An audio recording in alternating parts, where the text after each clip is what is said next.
Hello everyone. So we are starting a new series और इसमें we're going to talk about some common mistakes जो कि आप लोग करते हो और let's start with something very basic that is intermolecular versus electrostatic.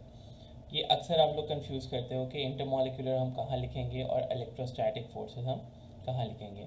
You should know कि इलेक्ट्रोस्टैटिक फोर्सेस आपने फिजिक्स में भी पढ़ी होंगी. They are always between charged particles. Electrostatic forces जो हैं वो हमेशा चार्ज पार्टिकल्स में होती हैं और चार्ज पार्टिकल्स जो हैं वो दो तरह के कंपाउंड्स में एग्जिस्ट करते हैं. एटलीस्ट हम ओ लेवल्स की हद तक अभी मैं बात कर रहा हूँ. दैट इज़ आयोनिक कंपाउंड्स में एग्जिस्ट करते हैं एंड मेटल्स के अंदर एग्जिस्ट करते हैं. तो जब भी आपसे आयोनिक कंपाउंड्स और मेटल्स की बात करेगा you are going to talk about electrostatic forces of attraction. Why do certain compounds have high melting points? Because they have strong electrostatic forces of attraction. Those compounds have to be ionic compounds or metals, not anything else. While intermolecular forces, these are weak forces of attraction and they only exist in simple molecular structures.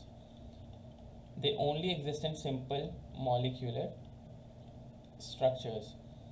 I'm talking about covalent compounds which are simple molecular. Like most of the covalent compounds are simple molecular except for the macromolecular ones, diamond, graphite and sand. Other than that, most of the compounds, covalent compounds, are basically intermolecular. So whenever they say that something has low melting point, it's going to be simple molecular structure.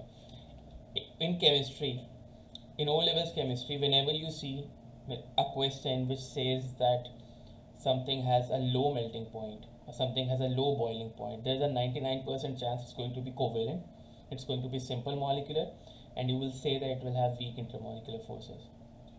Okay, they always have low melting point. So always remember, ionic compounds and metals, they have electrostatic forces of attraction, and covalent compounds में जो simple molecular हैं, they have weak intermolecular forces of attraction. That's it.